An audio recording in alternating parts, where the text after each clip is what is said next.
Hello, welcome to Financial Markets Weekly, an audio podcast by Succinct Information. This is a professional summary, free of noise, focused on facts, and straight to the point. We help you save time while covering the key events and market performance. These are the highlights from last week. Global markets remain cautious in anticipation of the Federal Reserve and the European Central Bank policy meetings next week. It was a volatile week in equity markets, with a steep sell-off last Tuesday when U.S. regional bank, the First Republic Bank, announced it had lost more than $100 billion in deposits during the first quarter. We'll come back to the First Republic in a minute, as this is the key event of the weekend and the driver of sentiment for tomorrow's market opening. Also on Tuesday, logistics giant United Parcel Services, known as UPS, missed sales and profit estimates, adding to concerns that activity levels are declining. Overall, the S&P 500 index ended almost 1% higher, while the Nasdaq 100 index gained nearly 2% on the week, but this strength is solely attributed to the robust earnings reports by mega-cap technology companies. We will also cover that in a minute. European and Asian stock markets fell between 0.5% and 1% on the week. However, most indexes are still up between 1% and 3% in the past 4 weeks. Before we dive into the busiest week of the earnings season, let's briefly go over the economic data updates and central bank action, as these determine what might happen in the monetary policy meetings of next week. The preliminary GDP data for Q1 in the US and the Eurozone showed a clear deceleration and increased investors' fears of a recession. The US expanded by 1.1% year-on-year during the first quarter, compared to 2.6% in Q4 of 2022. The Eurozone grew by 1.3%, also below the 1.8% during the previous quarter. On the inflation front, the latest update was the final US PCE, or Personal Consumption Expenditures, which is the Fed's preferred measure of inflation. This came in at 4.2% year-on-year for the headline reading, well below the prior month, but the core PCE indicator fell only marginally to 4.6% year-on-year, reflecting that inflation in the US remains hot.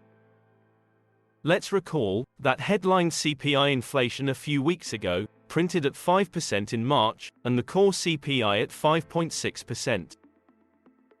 Although inflation pressures are decreasing, the pace of deceleration is not as fast as previously anticipated. And this brings us to what the futures markets are pricing in for the policy meetings next week. For Wednesday, markets imply an 84% probability of a 25 basis point rate rise by the Federal Reserve to 5.18%. For the ECB, which meets a day later, there's an 82% chance of a 25 basis point hike to 3.75% and an 18% chance of a larger increase. The only two central banks in advanced economies to hold a monetary policy meeting last week were Sweden, which lifted rates by 50 basis points to 3.5%, as it continues to battle inflation of almost 9%. And the Bank of Japan, which confirmed its ultra-loose policy by keeping the benchmark rate unchanged at -0.1% and its target of the 10-year bond yield at 0. Inflation in April hit 3.5%, lower than the 4.4% in January, but is still near the highest level in decades. Back to the main story on US company earnings. The market recovered from Tuesday's sell-off when Microsoft, Alphabet, Google's parent, Meta Platforms, Facebook's parent, and Amazon all beat revenue and net profit estimates. In absolute terms, Microsoft made $18 billion in earnings during the quarter, Alphabet netted 15, Meta made almost 6, and Amazon more than 3 billion. The notable movers were Meta with a 13% share price jump, and Microsoft, which added 7.5%, and are both trading at the highest level in 1 year. Meta's share price has doubled in 2023, following a dismal 2022, when it lost 65%. These solid reports were limited to the technology sector, and the focus on Friday shifted, once again, to the US regional banking sector. First Republic Bank shares plunged 75% on the week, to a market cap of just $650 million. The FDIC intervened and placed it under receivership, and is currently negotiating a bailout deal with larger banks, including JP Morgan and PNC. This is the key event today, and before the market opens tomorrow, we might already know the fate of First Republic. This highlights the serious stress that the mid-sized banking sector in the US is facing. There were a few corporate deals worth mentioning. Deutsche Börse, the German exchange operator, acquired SimCorp, a Danish software company, for nearly €4 billion. US air conditioning company Carrier Global is buying a unit of German Viessmann Group for €12 billion to add heating boilers and pumps to its product list.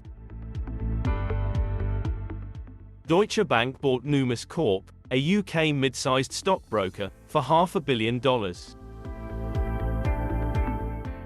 In France, telemarketing giant Teleperformance will merge with smaller rival Majorel Group in a €3 billion transaction. On the IPO front, the Italian gambling company, Lottomatica, controlled by Apollo Global Management, was listed on Euronext Milan. It raised €600 million, for a market value of $2.2 billion. Trading begins on Wednesday.